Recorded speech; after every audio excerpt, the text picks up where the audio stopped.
För ett halvår sedan kom Fario Ali Mohammed och hennes barn från krigets Somalia till Sverige. Familjen har permanent uppehållstillstånd och lever utan försörjningsstöd, men de har inte fått någon egen bostad. I måndags så stod de utan tak över huvudet och myndigheternas svar var att de kunde ta in på vandrarhem.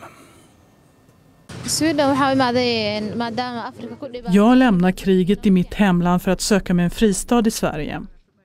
Faria Ali Mohammed kom från Somalia till Sverige i augusti förra året tillsammans med sina 5 barn och ett sjätte på väg. Nu är den äldsta 11 år och den yngsta 3 veckor gammal.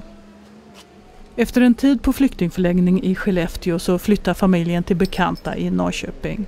De har nu permanent uppehållstillstånd och barnen går i skolan. Men när paret de bott hos flyttar vidare till Stockholm, då börjar de verkliga problemen.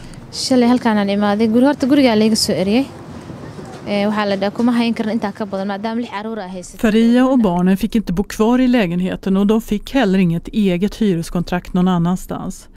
Så i måndag så stod de helt utan tak över huvudet och då bestämde sig 29-åriga Faria för att söka upp sin handläggare på kommunens arbetsmarknadskontor för att få hjälp.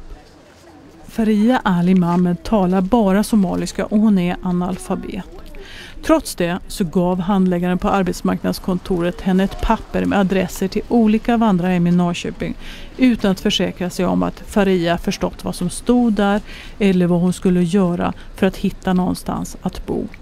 När Faria sen inte förstod att hon borde lämna arbetsmarknadskontoret när det var dags att stänga så kallade handläggarna på polis som avhyste barnfamiljen till en parkbänk på gatan utanför ingången till kontoret.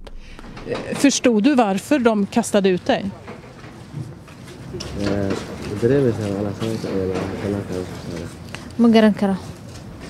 Nej.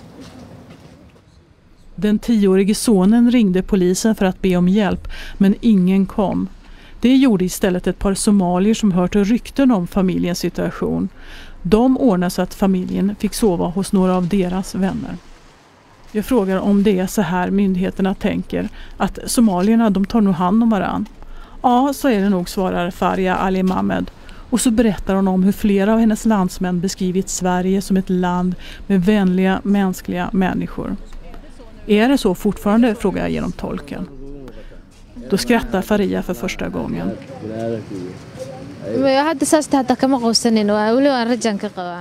Och så säger hon att hon har inte gett upp hoppet, inte än.